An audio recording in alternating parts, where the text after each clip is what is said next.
तो स्वागत है भाई लोग अपने आज के नए वीडियो में। आज का वीडियो का जो टाइटल है वो है कि अपना वेस्टर्न नोटेशन आप कैसे एक वीडियो में आप लोग को पूरा सिखा देंगे। ठीक है, तो वेस्टर्न नोटेशन उतना कुछ बड़ा ये कॉम्प्लेक्सिटी नहीं रहता है। वेस्टर्न नोटेशन में सिंपल सिंपल जो अपन ये हिंदी में बोलते हैं, जैसे कि अपना ये काली एक हो गया, काली दो हो गया, तीन हो गया, चार हो गया, सफ़ेद एक, सफ़ेद दो, सफ़ेद तीन, जो भी रहता है बस उसी को अपन वेस्टर्न नोट पे किस तरह से समझते हैं, उसको बोलते किस तरह से, यही अपने आज के वीडियो में समझना है। ठीक है, तो इसका आपको हम इजी तरीके के लिए हम बस एक कीबोर्ड रख दिए सामने पे, तो आपको आराम से समझ में आएगा कि क्या इसका सिस्टम है। ज़्यादा देर नहीं करेंगे और इजी तरीके से अपन सीखेंगे। तो चैनल पे अगर नए आए होंगे तो चैनल को सभी जानते हैं यार, सपोर्ट करना है, थोड़ा थोड़ा लाइक कर दीजिएगा वीडियो को, चैनल को सब्सक्राइब कर दीजिएगा और बेल जो आइकन है अपना उसको ऑल पे कर दीजिएगा। ज़्यादा देर नहीं करेंगे और देखिए यहाँ पर आपको अभी हम ये दिखा दे रहे कि जो अपना मेन तार है ये अपना ए शार्प है। अगर आपको सुनाई नहीं दे रहा है थोड़ा सा हम इसका जो वॉल्यूम है एम्पलीफायर का और बढ़ा देते हैं। ठीक है, तो अपना ये ए शार्प पे ट्यून है। ठीक है, और इसी तरह बेस भी अपना ए शार्प पे। ठीक है, तो इसमें आपको कुछ दिक्कत नहीं आएगा। तो अब समझिए सिंपल सिंपल कि जैसे अपन इस वाले जो बटन है मेरा ये बनता है, ठीक है, अपना ए शार्प पे बन रहा है। ठीक है ना, तो आपको बस ये समझना है कि देखिए पहले जो कीबोर्ड पे आते हैं, कीबोर्ड पे देखिए ये वाला जो बटन है ये अपना, ये वाला जो बटन है ये अपना काली एक होता है,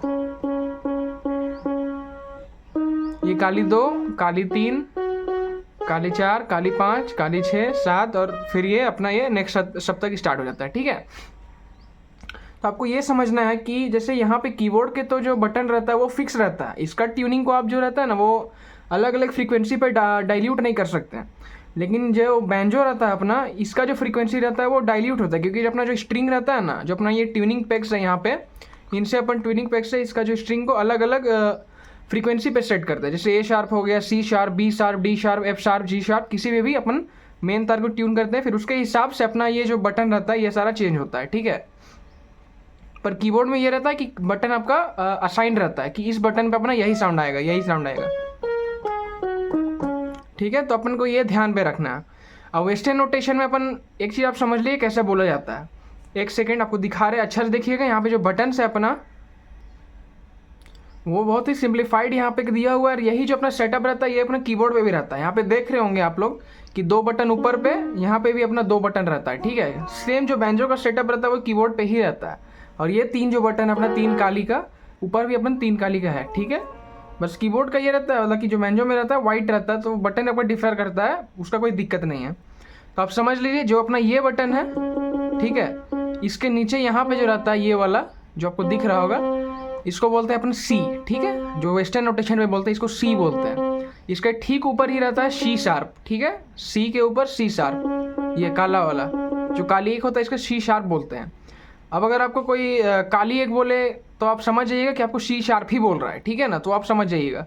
अब ये सी है, ये सी शार्प है, अब ये आ जाता है अपना डी, फिर डी के ठीक ऊपर पे अपना डी शार्प आ जाता है। ठीक है, सी डी, फिर ये अपना ई आ जाता है एफ, और ये अपना एफ शार्प। अब एक और बात रहता है कि जैसे एफ शार्प ये हो गया, तो फिर एफ के अगर नीचे बोलेगा कि कोई जैसे बोलता है एफ फ्लैट, तो आपको फ्लैट ये समझना है ये वाला। ठीक है, फ्लैट के अगला वाला। ठीक है ना, तो आपको समझना है चीज़ को। फिर जैसे ये हो गया C, C sharp, D, D sharp, E, F, F sharp, फिर ये अपना जी हो जाता है। ठीक है, जी वाला है अपना, जी का ये वाला ट्यूनिंग है, तो ये हो गया जी, और आपका ये जी शार्प है। ठीक है, फिर वही ए शार्प, बी सर, सी वापस से। ठीक है, तो ये अपना एक सप्तक कंप्लीट हो जाता है। इधर का की काम नहीं करता है, इसलिए हमको इधर बताएं। ठीक है, तो बस यही आपका सिंपल सा है। ये अपना हो जाता है C, C sharp, D, D sharp, E, F, F sharp, ये अपना जी, जी शार्प, ए जो भी रहता है, बी, ए शार्प, बी और सी। तो अपना ये कंप्लीट अपना एक सप्तक बनता है। अब इसी को जो अपन हम इंडियन स्टाइल में बोलते हैं, जो अपन इंडियन भाषा में यूज़ करते हैं, वो उसको अलग हो जाता है। जैसे कि अपन इसको बोल देते हैं काली एक।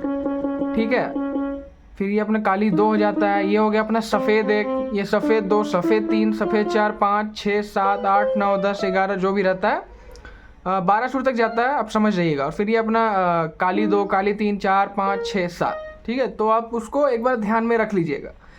और फिर अब जो मेन डिफ़र करता है वो वेस्टर्न नोटेशन में ये होता है।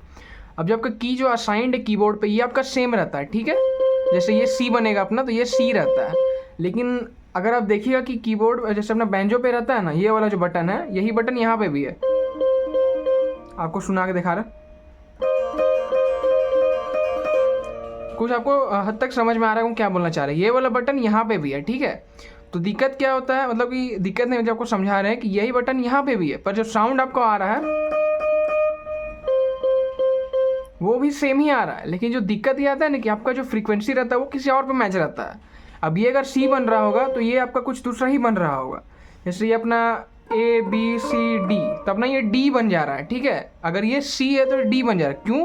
क्योंकि अपन जो मेन तार है ए शार्प पे है। अब अगर हम यहाँ ए शार्प को ट्यून किए मेन तार पे, तो यहाँ भी अपना ए शार्प ही बनेगा, ठीक है। तो आप फिर देख लीजिए, ए शार्प बी सी डी, अपना ये डी बन जाता है, ये वाला जो बटन है, बल्कि यहाँ पे सी है। तो बस यही अपना जो है डिफर करता है बैंजो पे और कीबोर्ड पे क्या दिक्कत रहता है, ठीक है। जैसे हारमोनियम वगैरह रहता है तो उसमें क्या होता है ना कि उसमें एक स्केल चेंजर आता है कि अपन रीड के हिसाब से उसको स्केल चेंज कर सकते हैं।